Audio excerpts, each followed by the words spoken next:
What's up, Airkewld Army? It's your friend Pete, back again for little tech tips on running airlines on the air ride kits for swing axle, link pin, pretty much all of them.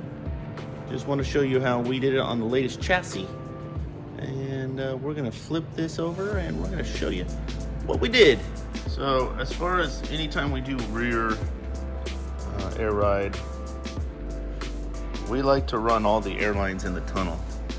So we just did a just over 1/4 inch hole here, and we ran the line through the tunnel, took the lid off, and then with the inspection plate right here, had that off, and we fished it all the way through.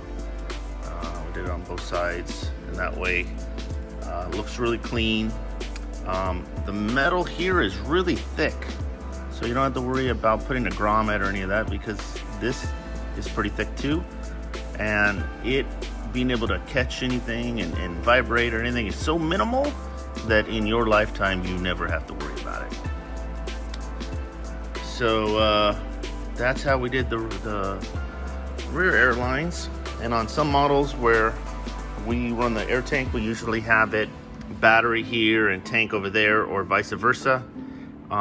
We plug all the ends of the tanks, and then on the end here we just drill a hole and we run that line through the tunnel again. Up here, you'll see down there we drilled 2 holes and ran the 2 rear airlines out there and kind of wound them up there. Those will go up into the glove box area or wherever you're going to do your controls. For the front hoses, we ran the fitting out and underneath the steering box clamp hole there.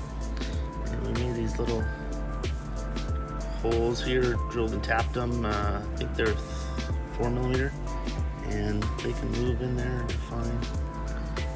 Same thing over here. And then what we did is, just on this exact application, we just put it in some heat shrink just to kind of keep them bound, and those will lead up to the front there. So, I'll give you an idea of how to run the airlines. Quick little TikTok tech video from the friends, the pros at Airkewld.